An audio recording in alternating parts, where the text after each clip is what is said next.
J'enregistre. Bonjour, bonjour tout le monde. Bonjour, bonjour. Bonjour. Alors, la petite enquête, ça va être sur les galactiques. Tu connais ça, les Mhm. galactiques? Beaucoup de gens, Hmm. beaucoup d'enquêtes sont faites. Alors, ce qui est bizarre, et c'est là où justement ce qui m'intéresse, c'est qu'il y en a qui les voient en faisant des sorties astrales, et il y en a qui voient en faisant une sortie de conscience modifiée en hypnose. J'aimerais bien savoir si ce sont les mêmes visions qui sont données aux deux parties. Alors, c'est comme des races. Des races, non, c'est pas les races. C'est pas, c'est quoi qu'on peut prendre le mot race. C'est comme, ben, tu as sur notre planète, tu as les personnes blanches, tu as les personnes de couleur jaune, noir, etc. C'est comme si que tu avais plusieurs ethnies. Voilà, merci. Non, on dit comme Mhm. ça? On dit comme Oui, ça, hein, je crois que c'est ethnie. Voilà, sans voilà. C'est comme si qu'il y avait plusieurs ethnies. Tu as les ethnies de l'astral, tu as l'ethnie de l'éther. donc, ce ne sont pas les mêmes. Euh, les mêmes, c'est un grand mot. Il y a beaucoup de similitudes. Tu as beaucoup de similitudes ensemble. Non, c'est bien de faire la C'est différence entre les deux. C'est-à-dire que le voyage astral permet de voir des vaisseaux tout autour de la Terre ou tout autour de l'univers astralisé. Donc, on va dire que tout ça, c'est dans le dôme.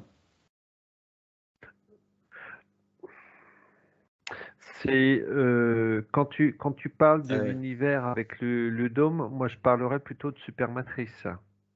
Oui, parce qu'en fait, Donc il y quand a des, oui, j'ai le dessin.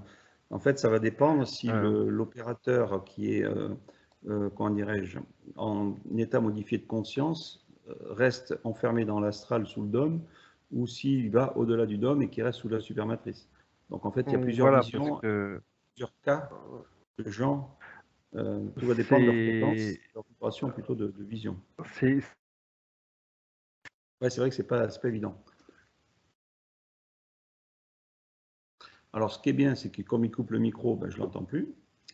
Donc, du coup, voilà, c'est revenu, c'est bon? ah, ça y C'est est, bon, c'est c'est bon. revenu? Ah OK.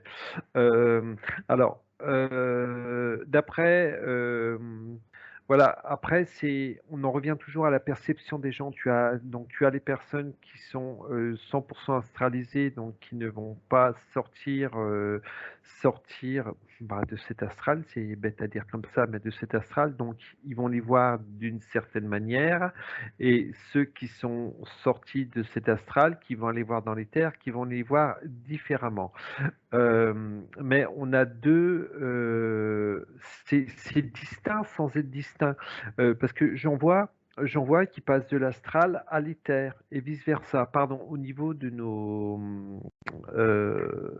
ça y est, j'ai bouffé le nom. Galactique? Galactique, merci. Au niveau de nos galactiques, c'est comme si qu'ils pouvaient passer de l'éther à l'astral, de l'astral à l'éther, etc. Euh, c'était quoi ta question en fait En exactement? fait, c'est ceux qui font des voyages astraux, donc ça veut dire que ceux qui sortent de leur corps la nuit ou dans la journée quand ils font ce voyage, ils vont rencontrer des galactiques, donc dans leur vaisseau. Donc du coup, comme le voyage astral ne sort pas de, on va dire, de l'enveloppe astralisée autour de la Terre, alors il y en a, ils vont dire, mais non, c'est pas vrai, on va au-delà de tout ça. Euh, je sais bien que c'est cas par cas, donc c'est ça qui n'est pas évident. Euh, Après, tu vois ce que ça me dit par rapport aux galactiques, c'est que ils se sont peut-être fait une croyance sur les galactiques et ils voient peut-être d'autres êtres. Parce que là, c'est drôle, j'ai le mot petit gris, grand gris qui m'est venu. Et les gens, ce qui serait bien, tu vois, ce qui serait bien par rapport à une enquête comme ça, c'est que les gens décrivent un petit peu comment est-ce qu'ils les voient, ces galactiques. Comment ben, est-ce que les personnes il y en a qui le disent, hein, ça ressemble à ce qu'on voit sur le net, des hommes blonds ou hommes Star Wars, là, avec plusieurs visages, mais ils voient à l'intérieur, dans tous les cas, que c'est lumineux. Et ils savent qu'il y a une force aussi ils voient que c'est négative. lumineux, d'accord. Oui, oui, oui. Donc, ces voyages astro qui sont intéressants parce que ils ne sont pas en état modifié de conscience. Alors, à qui on peut faire confiance? Au voyage astral ou est-ce qu'on peut, ou l'état modifié de conscience comme tu es là? C'est ça aussi. On en revient, voilà, on en revient encore à chacun à sa vision de tous ces personnages-là, que ce soit les galactiques, que ce soit les Elohim, que ce soit les petits gris, etc. Là, c'est extrêmement difficile et au niveau astralisé, comme on se joue énormément de nous, de ce que l'on peut voir, on n'est jamais trop sûr. On peut et encore, je mets vraiment des très très grosses guillemets. On peut Ça coupe, on n'entend plus Sébastien. Attends, c'est parce qu'en fait la connexion elle a déconné complet dès qu'on parle des galactiques, c'est toujours comme ça, c'est chiant.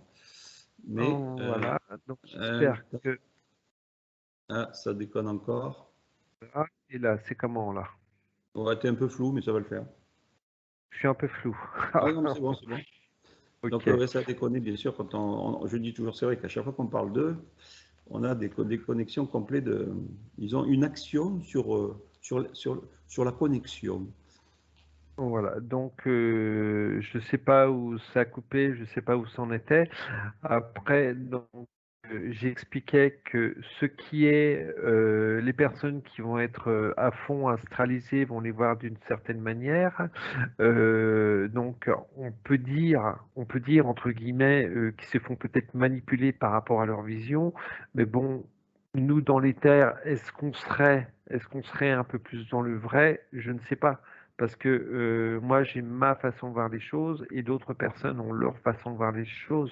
Donc, qu'est-ce qui est vrai, qu'est-ce qui n'est pas vrai? Très honnêtement, là, on serait un petit peu dans le flou par rapport à ces visions, par rapport à la structure et à la forme des personnages.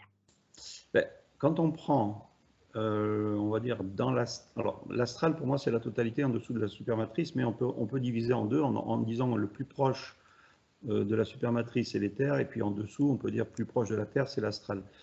Parce qu'en fait, il y Après, a deux états de attends une conscience. petite seconde, Ouais. excuse-moi, Christian. Moi, ce que je vois plus, l'astral, ce qui est astralisé, c'est par rapport aux Oui, croyances, par rapport à ce que les personnes, bien sûr, voilà, bien sûr.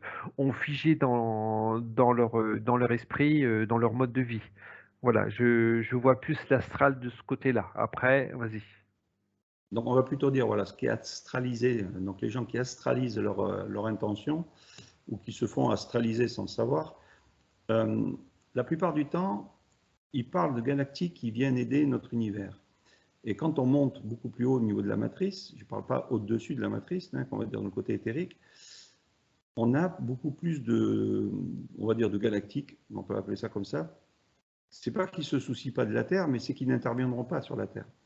Donc on a cette différence des deux choses. C'est que ceux qui se créent l'égrégore de gens qui vont venir aider la Terre, donc des extraterrestres, et dans ce cas-là, ils discutent en permanence avec eux. Je m'appelle Machine et j'ai discuté cette nuit avec, je sais pas moi, Ashtar, machin, Bidule, je sais pas comment ils les appellent, les noms des commandants.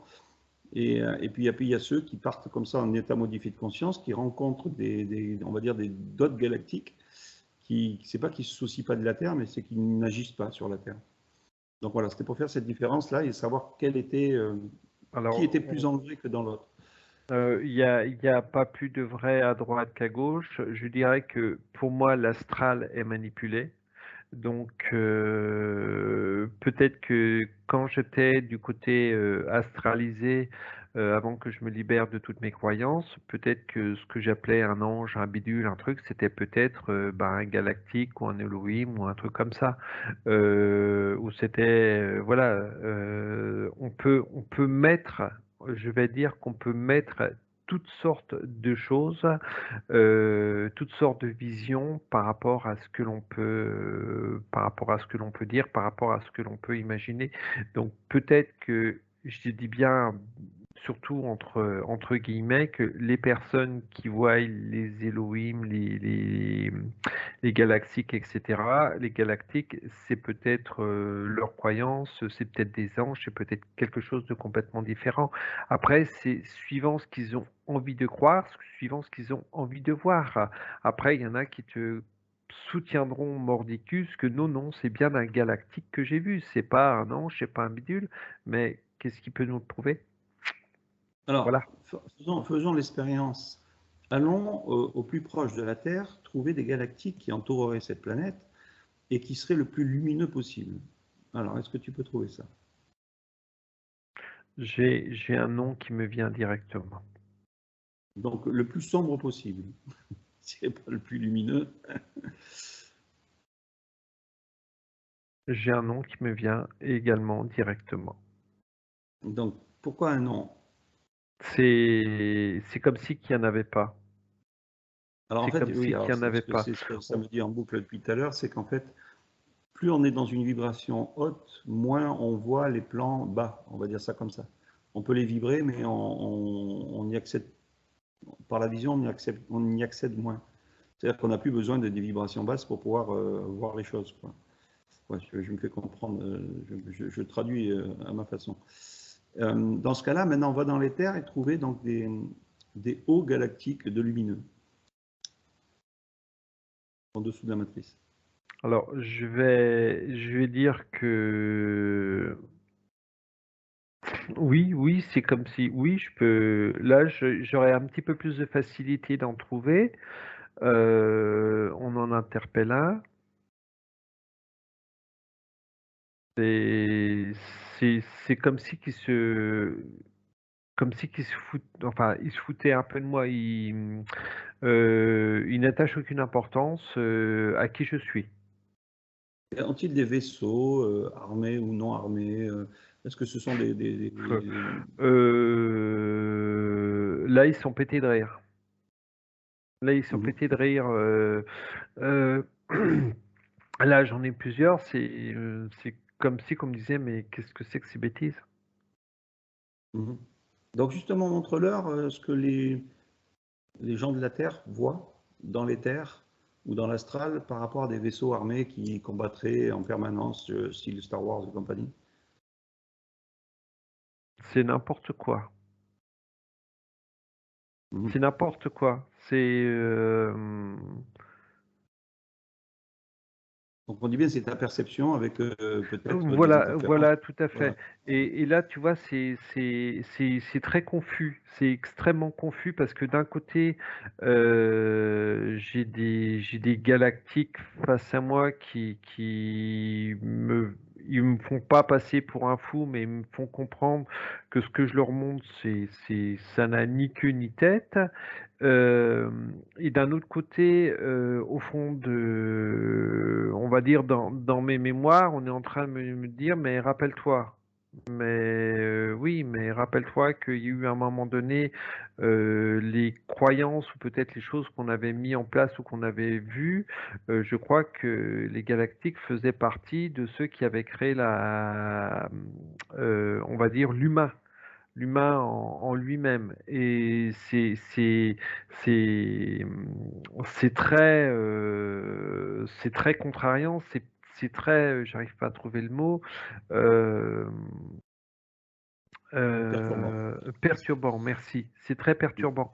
Parce que voilà, d'un côté, on me dit, oh, dis donc, ça va, t'as fumé quoi ce matin? Et puis d'un autre côté, ben oui, voilà, c'est comme ça. Donc, Alors, on leur pose la question et alors on va prendre un personnage, on ne donne pas de nom hein, habituellement. On va prendre des personnages qui perçoivent sur la planète Mars ou sur les autres planètes qui entourent la Terre des combats galactiques. Alors ce que ça me met directement, c'est suivant leur vibration. C'est suivant leur Alors, vibration, c'est allez, suivant leur chemin et s'ils ont envie de mettre ça, de poser ça par rapport aux questions de l'opérateur ou quoi que ce soit, ils le créeront. Parce qu'ils Je sont, ben, prends un oui, pardon. personnage qui est bien connu et qui vend des livres en ce moment d'ailleurs. Elle s'appelle Anne Givaudan. J'aimerais Oui, voir si tu peux te connecter à cette énergie de cette demoiselle ou dame, Anne Givaudan. ouais, Ok. ouais. Elle, donc, elle est en permanence, enfin en permanence, je ne la connais pas personnellement, donc je lis un peu ce que j'entends, connectée à des galactiques lumineux qui interféraient avec la Terre et d'autres endroits pour justement rendre, on va dire, la cinquième dimension ou autre accessible à beaucoup de gens. Mhm. À C'est qui ses elle se croyances. connecte? C'est ses croyances. Alors, C'est les croyances mais qu'elle attends, s'est. ok, les croyances, c'est une chose. Maintenant, ce que j'aimerais savoir, c'est sa création de galactiques, ou peut-être des galactiques qui la font la mettre dans ces énergies-là. J'aimerais bien connaître ces galactiques. Et à quel niveau ils se situent. Euh, j'en reviens au fait qu'elle est sur une ligne de croyance. Là, ça me montre vraiment une ligne. Elle est sur cette ligne de croyance. Elle a formé un égrégore par rapport à tout ça. Ce que ça m'envoie, c'est comme un traumatisme d'enfance. Je m'excuse auprès d'elle si voilà, si ça plaît ou si ça plaît pas, c'est comme un traumatisme d'enfance qui est remonté, heu, une image qui lui est venue et c'est comme si que son inconscient avait focalisé sur l'image d'un peut-être, d'un dessin, on va dire d'un dessin sur une bande dessinée d'extraterrestres. Je parle là-dessus, mais c'est peut-être quelque chose de différent et elle s'est fait une croyance par rapport à ce dessin, donc galactique, elle a peut-être dû lire des livres sur les extraterrestres et galactiques, ça lui a peut-être parlé, c'est chose qui est tout à fait possible, et qu'elle s'est mis une croyance en partant sur les galactiques. Les galactiques sont là pour ça, sauver la Terre ou partir à la conquête d'autres planètes, etc. Mais je suis vraiment et malheureusement sur une croyance. Après, que cette personne ne m'en veuille pas, moi, c'est ce que je perçois au niveau. Mais, écoute, on est ouvert, hein, donc si une personne connaît personnellement cette demoiselle, nous, ben, moi je veux bien hein, inviter Anne Ah, tout à Givaudan et fait. puis qu'on puisse en dialoguer et peut-être même partir tous les deux en état de modifié de Ah, conscience mais au contraire. pour, pour aller voir justement ben, les visions de l'un et de l'autre et voir une comparaison. Hein, ça, c'est pas pour polariser, mais ce qui peut être intéressant. Donc là, si on prend son imaginaire, si admettons c'est un imaginaire, est-ce que tu peux voir la connexion qu'elle a créée au niveau de ces galactiques et se connecter à ces galactiques justement? Je vais te dire que non, je ne me connecterai pas à un galactique, je me connecte à un égrégore qu'elle a formé, mais je ne me connecterai pas à un galactique. D'accord. Donc en Voilà. gros, le film Avatar a été créé par un personnage, un réalisateur. Il a créé tout un univers qu'on peut aimer de ce film. Et maintenant, les gens pensent que cet avatar, ce film existe réellement quelque part dans l'univers. Donc du coup, les gens peuvent se prosterner ou vivre dans leurs rêves sur Avatar, quoi. Tout à fait, tout Voilà, à c'est fait, ce qu'on peut comprendre. tout à fait. Et bien sûr, on peut être dans une perception qui ne voit pas réellement ce que les gens peuvent voir et penser qu'on est complètement dans le faux. Voilà, voilà. Là, c'est notre façon de voir de cette manière par rapport aux vibrations que l'on a, par rapport aux vibrations qu'on émet. Et c'est vrai qu'il serait, quelque part, il serait super de rencontrer ces scénaristes ou quoi que ce soit et qu'on aille faire une enquête avec eux. Ça, ce serait du génial. Ça mettrait comment dire, ça nous permettrait de structurer un petit peu tout ce qu'on peut faire au niveau des enquêtes. Mhm. Donc maintenant, quand on dit qu'il y a des interventions extraterrestres sur Terre, genre au Japon ou ailleurs, quand il y a eu la guerre, ils ont vu des vaisseaux apparaître, comment on peut dire que ça, ce n'est pas un égrégore? Alors ça ce que ça m'envoie et on en a déjà vaguement parlé, ce que ça m'envoie quand il y a des vaisseaux, quand il y a des choses comme ça, c'est que, ils arrivent Sphère, d'un autre dôme. dôme, d'un autre dôme. Heu, c'est parce que bon, on en voit quand même de plus en plus. Donc tu as le côté, on va dire, le côté archontique sur cette planète qui fabrique, qui nourrit quand même toutes ces choses, mais il y en a certaines qui sont quand même, on va dire, probantes, qui sont quand même là. Et tu vois, à contrario, je vais carrément aller à l'inverse de ce que je disais au début de l'enquête. Tu as également des personnes qui sont issues d'autres vies, qui viennent, alors on va reprendre sur les galactiques, une personne qui a vécu, sur une des planètes où il y a les galactiques et qui aujourd'hui vit une vie sur cette planète et qui a des restes de mémoire de ces galactiques. Mhm. Si Oui, tu oui, arrives à tout à cerner fait. un petit peu ce que je veux dire. Et ben, le fait d'avoir peut-être ces restes dans ces mémoires de ces galactiques, on se construit quelque chose autour. On se construit une sorte de, bah, je vais dire, d'univers. Oui, d'un Euh, nouveau scénario, quoi. voilà. Donc, est-ce que les interventions terrestres, d'extraterrestres, on pourrait même parler, bon, on ne va pas revenir sur les, comment on appelle ça, les crop circles, tout ça, on le met de côté, tout ça. Mais bon, on peut dire qu'il y a eu des anciennes civilisations avec des extraterrestres qui sont venus sur Terre, etc. Donc, on pourrait dire que les gens qui font du voyage astral ou autre, ils peuvent rencontrer ces espaces-temps où ces espèces de galactiques ont interagi avec la Terre. Voilà, tout à fait. Donc, les...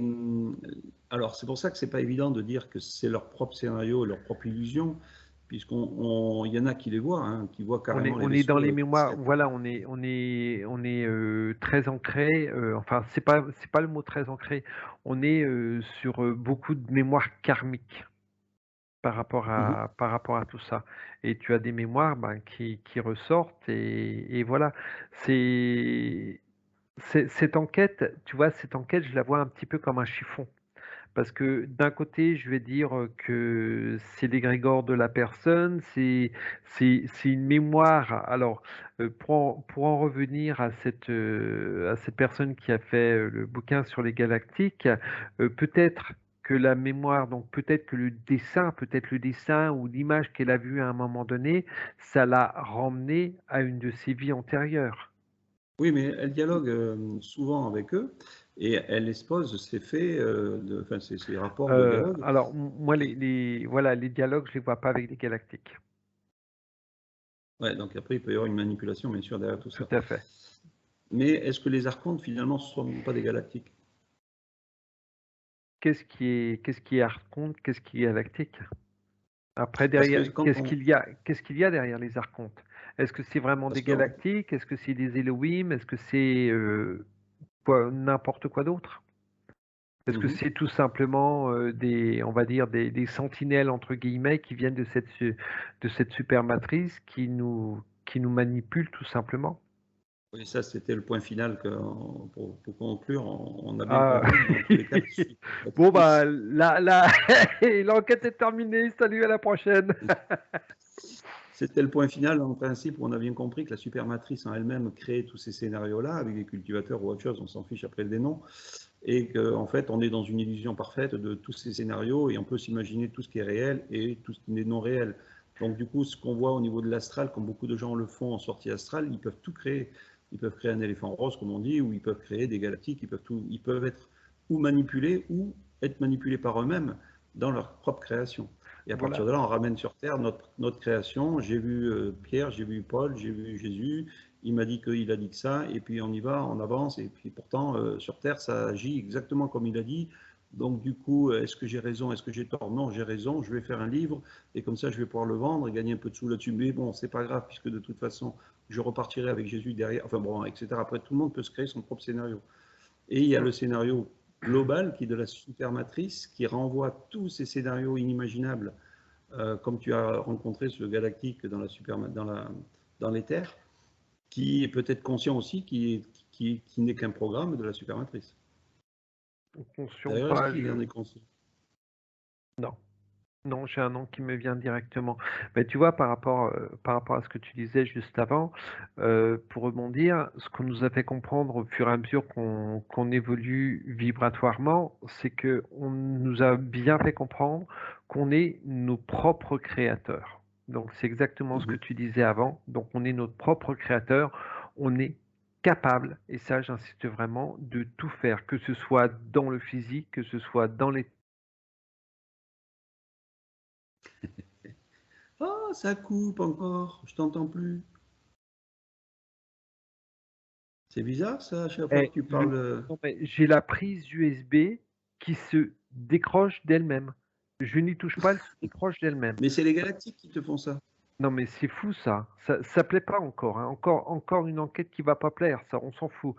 Ben, Alors, je sais pas à quel moment ça a coupé, mais tout au début, quand on a commencé, il y a 20 minutes.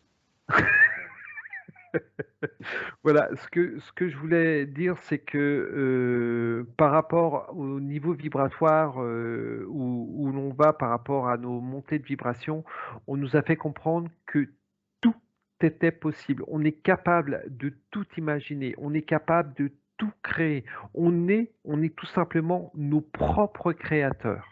Voilà.